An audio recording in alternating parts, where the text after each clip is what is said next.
The house was dark when I walked in, the kind of stillness that feels like it's holding its breath. My heels clicked softly across the marble floor. Too quiet, too clean. But the moment I reached my room, my pulse broke that silence. The safe was open. Wide open. And empty. Every file, every cash stack, every small velvet box. Gone. Then came footsteps. Heavy, unhurried. Dad leaned against the doorframe, smirking like this was all a joke. "Relax," he said, his tone casual. "Your sister's tuition was due." I blinked. "You stole from me to pay her bills?" "Borrowed," he corrected. "Family helps family." From behind him, Mom's voice chimed in, sweet and sharp at once. "You'll thank us later, honey. You don't need that money. You're doing so well." I stared at both of them, their faces calm as if they'd just discussed the weather. No shame. No hesitation. Just entitlement wrapped in love. "I see," I said finally. Dad smiled like he'd won something. Mom gave a little shrug. And that's when I whispered the words that would rewrite everything. "We'll see who thanks who." That night I didn't cry. I didn't argue. I simply opened my laptop, logged into the accounts they'd been using, and began transferring power piece by piece. By morning, my father's business account showed access restricted. My mother's joint card flashed frozen. And my sister's tuition portal blinked red. Payment declined.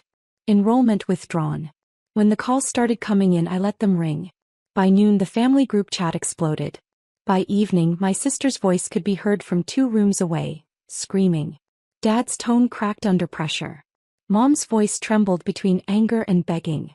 They had taken my savings in the name of love. Now they were about to learn what my silence could cost. By the time the sun rose, the entire house was chaos. Screaming from upstairs. A crash of drawers. The metallic sound of desperation. I sat at the kitchen table, stirring my coffee slowly. Silent. Watching the unraveling begin. Mom burst in first, hair tangled, robe half-tied. "What did you do?" "Had breakfast," I said. "Want some?" Her eyes darted toward the phone in my hand. "You locked the accounts?" I tilted my head. "You mean the accounts I built? With the money I earned?" "Yeah. Those ones." From the hallway, Dad's voice bellowed, "You ungrateful brat." Then he stormed in, veins pulsing at his temples, still in his robe. "You froze everything. The mortgage, the car, the company card. What are we supposed to do now?" I sipped my coffee. "Maybe ask the daughter you emptied out yesterday." That stopped him cold. Mom tried the soft route again.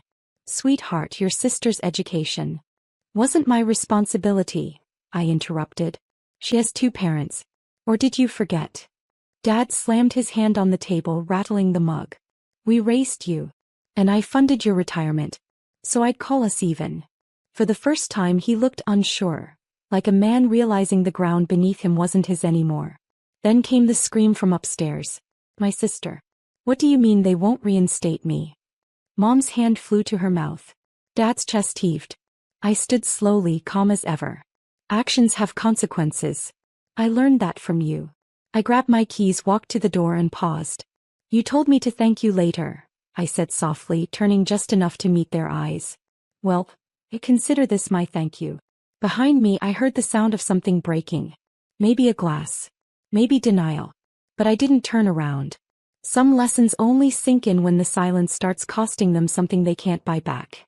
By afternoon, the house felt like a crime scene. Not from violence, from realization. The curtains were drawn. Dad paced the hallway like a man searching for lost control. Mom whispered into the phone, switching between pleading and pretending nothing was wrong. "And my sister?" She sat on the couch, eyes red, muttering that it wasn't fair. They'd always used that word fair like it only applied to them. I spent the day downtown, away from the noise, sitting in my office. The same business Dad used to brag about running, before I rebuilt it. Before I saved it from bankruptcy. Before I became the silent majority shareholder without telling him. He still thought he owned it. He didn't. My phone buzzed. 12 missed calls, 5 from Mom, 3 from Dad, the rest from relatives who'd clearly been dragged into the drama. The last voicemail caught my attention. Dad's voice, shaky and lower than usual. "You've gone too far, kiddo. We're family. You can't just shut us out." I replayed it once. Then deleted it. Family wasn't supposed to sound like a threat wrapped in guilt. Family was supposed to sound like safety. When I returned home that night, Dad was waiting in the living room. No yelling this time. Just silence, heavy, restrained. "You think you're teaching us a lesson," he said quietly. "No," I replied. "I'm remembering one." He frowned. "And what's that supposed to mean?" "That love without respect isn't love. It's leverage." He didn't answer. Mom stood by the doorway, eyes glistening, but she didn't step forward. I walked past them both, up the stairs, and shut my door. For once, I didn't feel like the child in their house. I felt like the adult in mine. The next morning, Dad showed up at my office, the one with my name etched on the glass wall he'd once called temporary. He didn't make an appointment. He just walked in, shoulders squared like he still owned the air around him. "Your assistant tried to stop me," he said, voice strained. "I told her I built this company." I leaned back in my chair, calm. "Correction. You started it. I built it back from the ashes you left behind." He dropped a folder on my desk. A stack of statements and invoices like proof of some imaginary debt. "You think freezing accounts makes you powerful? You wouldn't have any of this without me." I looked at the papers, then at him. "I wouldn't have your mistakes either," I said softly. "That's progress, don't you think?" He went red, jaw tight. "This is family business." "Exactly," I replied. "And that's why it's falling apart." He stared at me for a long time. "You really believe you're better than us?" "No," I said. "Just freer." He slammed his fist against my desk, rattling the pen holder. "You've humiliated us." I stood. "No, Dad. I just stopped funding the illusion." The room fell silent. He looked around, the modern glass walls, the view, the calm hum of employees who now worked for me. And something in his face broke. "You own this place," he whispered. "I've owned it for a year," I said. "Grandpa's shares passed directly to me." He staggered back like the words had weight. "He never told me." "Because he knew," I interrupted. "You'd never appreciate what wasn't handed to you." He looked older suddenly, smaller. For once I didn't feel anger. Just clarity. When he left, he didn't slam the door. He just whispered, "You're just like him." And for the first time in my life, I took that as a compliment. By evening they all came. Mom, Dad, and my sister, storming into the office lobby like it was a battlefield they forgot they'd already lost. Security called up first, but I told them to let them in. They entered together. Mom looked like she hadn't slept. Dad's anger was replaced by something worse. Panic. And my sister, she was crying, but not for me. Only for what she'd lost. "Clara," Mom started, "this has gone too far. Your sister's future." I raised a hand. "My name's on the door. Let's not start with guilt." Dad slammed the folder on my desk again, same one from earlier. "You think this money makes you invincible? We raised you." I met his eyes. "And I rebuilt everything you burned." Mom's voice cracked. "She's your sister. She's family." I exhaled. Family means something different to me now. My sister stepped forward, wiping her tears with trembling hands. "You could have just talked to us," she said. "I tried," I whispered. "For years. Every time I called, you needed something. Not someone." Silence. Heavy. Even the hum of the air conditioner felt loud. Dad sank into a chair. "You really think Grandpa left you everything because you earned it?" "No," I said softly. "Because he watched who showed up when it mattered and who didn't." Mom looked down at her hands, fingers twisting the wedding ring like it held answers. "You're punishing us," she said finally. "No," I said. "I'm reminding you I exist." The words landed hard, sharper than shouting ever could. Dad leaned back, defeated. My sister sobbed into her hands. And I realized I didn't hate them. I'd simply outgrown them. As they walked out, I looked out at the city skyline, lights flickering like second chances. I'd spent years begging them to see my worth. Now they'd have to live in a world where they couldn't afford to ignore it. They didn't speak to me for weeks after that day. But silence was nothing new. It just sounded different when I chose it. The news spread quietly through the family. Everyone had an opinion. Cousins called me cold. Aunt Meredith texted, "You'll regret this someday." But no one had asked what it felt like to be robbed by the people you'd once trusted to protect you. I spent my evenings in the apartment I bought with my own money, small but mine. No noise, no tension, no one walking in like they owned the air. Freedom had a sound. It was quiet, steady, and peaceful. My sister tried reaching out one night. She sent a photo of the withdrawal notice from her college. "Please fix this," her message read. No apology. Just expectation. I stared at the screen for a long time, then replied with 2 words. "I can't." The next morning Mom called. "Your father hasn't been sleeping," she said. "He's ashamed." "He's angry," I corrected. "Shame looks different." "He's still your dad," she whispered. "So is Grandpa," I said, "and look who he trusted." There was a pause, soft, defeated. "You've changed," she said. "No," I whispered. "I just stopped pretending your version of love didn't hurt."